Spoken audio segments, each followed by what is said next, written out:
আজকে বানাচ্ছি আমি মুরগির মাংসের পাতলা করে ঝোল। এখানে 750 মাংস নিয়ে নিয়েছি, আলু কেটে নিয়েছি, টমেটো আদা রসুন বেটে নেবো, পেঁয়াজ কুচিয়ে নিয়েছি, ধনেপাতা কুচিয়ে নিয়েছি। আলুটা আমি এবার ভাজলাম। কালার হওয়ার জন্য আমি চিনি দিয়ে দিলাম 2-4টা। এই যে তেজপাতা শুকনো লঙ্কা দিয়ে দিলাম, গোটা গরম মশলাটাও দিয়ে দিলাম,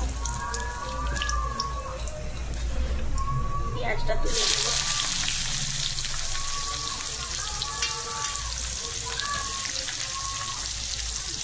শর্ট করে দিবি। ভাজা হচ্ছে, আমি আদা হলুদ গুঁড়ো লঙ্কা গুঁড়ো ধনে গুঁড়ো জিরে গুঁড়ো একসাথে মিশিয়ে নিয়েছি। এটাকে জল দিয়ে ভিজিয়ে রাখবো। পেঁয়াজটা ভাজা হতে হতে কালার হয়ে গেছে। আমি এবার রসুনটা দিয়ে দিলাম, মাংসটা তুলে দিলাম। আমি পেঁয়াজের মধ্যে পেঁয়াজ রসুন ভাজার মধ্যে মাংসটা তুলে দিলাম, দিয়ে দিলাম। এই যেখানে মশলাটা আমি ভিজিয়ে রেখেছিলাম পুরোটাই দিয়ে দিলাম।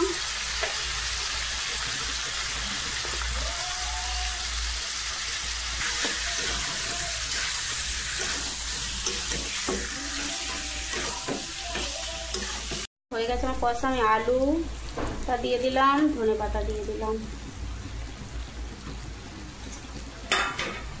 পাতলা ঝোল হয়ে গেছে, মুরগির মাংসের হালকা ঝোল, গরম বলে।